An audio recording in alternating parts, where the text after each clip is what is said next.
The Duke and Duchess of Cambridge are understood to be taking legal action against Society Bible Tatler magazine after it published a string of lies about Kate. In a highly unusual move, the couple have sent legal letters to the magazine demanding its profile of the Duchess, headlined "Catherine the Great - be removed from the Internet." It comes after Kensington Palace issued a fiercely critical statement on last week's article, which it said contained a swathe of inaccuracies and false representations. The palace is particularly furious about claims that Kate feels exhausted and trapped by the increased workload following Harry and Meghan's decision to step back. The Duke and Duchess are also said to be upset about criticism of her family, her children and her weight. The article, written by author Anna Pasternak, makes reference to the eating disorders suffered by William's mother Princess Diana, saying, "Kate has become perilously thin, just like, some point out, Princess Diana." A royal source told the Mail on Sunday, "That is such an extremely cruel and wounding barb. It's disgusting. It's sexist and woman-shaming at its very worst. The piece is full of lies.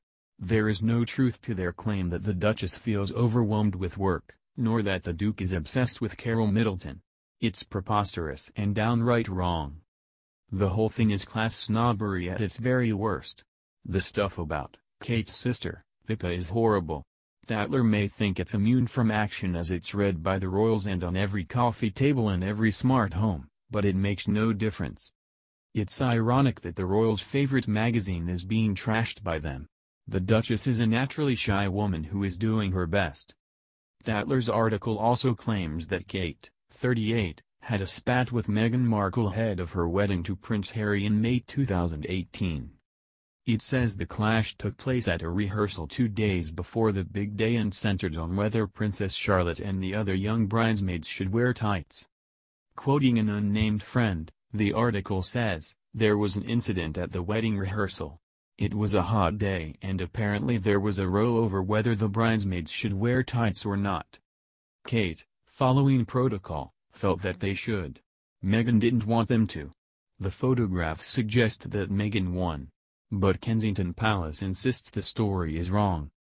Instead, the Mail on Sunday understands that the fallout was over Meghan's reaction to Kate's request that the hem of Charlotte's dress be lengthened. The resulting row left Kate in tears.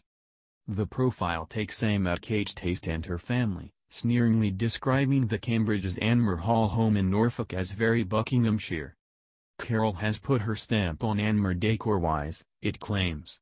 Far from being a typical aristo abode, with threadbare rugs and dog hair everywhere, like, say, Windsor and Balmoral, it is, according to a visitor, like a gleaming five-star hotel, with cushions plumped and candles lit.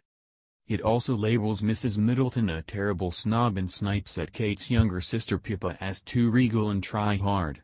A bit lost now and is struggling to find her place.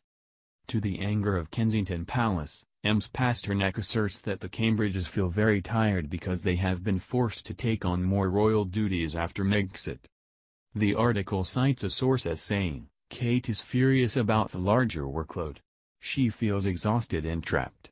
She's working as hard as a top CEO, who has to be wheeled out all the time, without the benefits of boundaries and plenty of holidays." But figures in the court circular, the official record of royal engagements, suggest otherwise. The couple have done a similar number of jobs from January to March as they did over the same period last year. Kate has actually done less, 29 this year against 35 in 2019. In a statement issued after the article was published, Kensington Palace said, "This story contains a swathe of inaccuracies and false misrepresentations which were not put to Kensington Palace prior to publication." Hitting back, Tatler then issued its own statement, saying, Tatler's editor-in-chief Richard Denning stands behind the reporting of Anna Pasternak and her sources.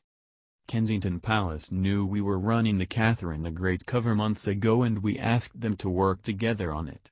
The fact they are denying they ever knew is categorically false. The Mail on Sunday understands that Tatler approached Kensington Palace in February to ask if Kate would pose for their cover or provide an exclusive cover photo. That request was politely declined, and it is understood that Kensington Palace was not offered the chance to comment on the specific content of Ms. Pasternak's article. Tatler did not respond to a Mail on Sunday request for comment, and Kensington Palace declined to comment.